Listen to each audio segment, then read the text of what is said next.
இந்த நாள் கர்த்தருடைய வார்த்தை எரேமியா 29 அதிகாரம் 11 வசனத்தை வாசித்து கேட்போம்.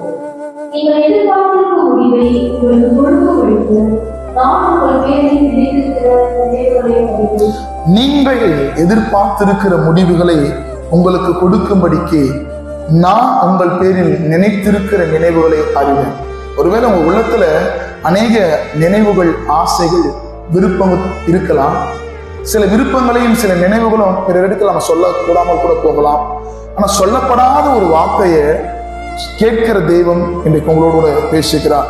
உங்க நினைவுகளை அவர் தூரத்தில் இருந்து அறிகிறவராயிருக்கிறார். ஒன்னு சொல்றேங்க, இந்த காலை வேளையில உங்க நினைவுகளை கர்த்தர் அறிந்திருக்கிறார். நீங்க கவலைப்படாதீங்க. இந்த காலையில அவரை நம்பி அவரை விசுவாசித்து நீங்க நடப்பீர்கள் என்று சொன்னா உங்க நினைவின்படியே கர்த்தர் உங்களை ஆசீர்வதிப்பார். ஆமென்.